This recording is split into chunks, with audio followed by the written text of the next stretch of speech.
Yunƙuri wurin fitsari, tsaitsayawar fitsari, yawan tashi fitsari da daddare da kuma ɗaukewar fitsari gaba ɗaya ya zama mutum bai iya yin shi, alamu ne na nuna cewa akwai matsala ta hanyar wucewar fitsari. Wannan kuma yana iya nufin mutum na da matsalar prostate. Barkanmu da warhaka, sunana Dr. Aisha. To menene wannan abu wanda ake ce ma prostate? Prostate tsoka ce a jinsin namiji. Ita wannan tsokar da ake ce ma prostate tana yawan girma idan shekaru suka ja. Idan ta girma kuma sai ta toshe hanyar fitsari. Shi wannan toshewar hanyar fitsarin shi ne yake kawo matsalolin da suke sa a riƙa yunƙuri wurin fitsari ko kuma a riƙa yawan zuwa fitsari. Saboda akwai abin da ya toshe hanyar wucewar fitsari sai mutum ya yunƙura don ya turo fitsarin ya wuce wannan abin da ya matsa hanyar.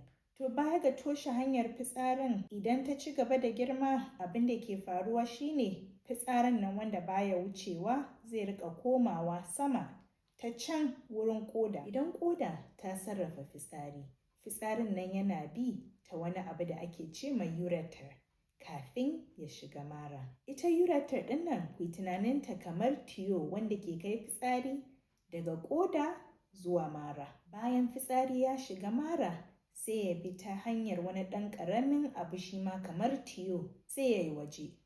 To amma mutanen da suke da matsalar prostate ɗin nan saboda yadda na gaya muku a baya tana matsa hanyar wucewar fitsari sai ya zama cewa fitsarin nan ba dukan shi yake fita ba. A hankali fitsarin nan da ba dukan shi yake fita ba zai rika taruwa har sai ya fara komawa baya ta hanyoyin nan wannan tiyo ɗin da na muku bayani a baya zai koma baya ya koma wurin ƙoda. To ina bayani fitsari ya koma ƙoda abin da ya kamata ya rika fita waje sai ƙoda ta zama ta cika da fitsari ta kumbura. Idan ƙoda ta cika da fitsari ta kumbura sai ya zama ba ta iya ayyukan da ya kamata ta rika yi. To ta haka ciwon prostate yake kawo matsalar ƙoda. To amma albishirinku wannan matsala tana da magani. Idan mutum aka ce yana da ciwon prostate akwai magunguna na ƙwaya wanda ake bayarwa a sha don ta rage girma yadda fitsari zai rika wucewa yadda ba za ya jawo matsala ya lalata ƙoda ba. Baya ga haka kuma a waɗansu mutane in ta ba da matsala sosai ana iya aiki a cire prostate ɗin gaba ɗaya. Me yasa na damu tare da wannan matsalar ta prostate?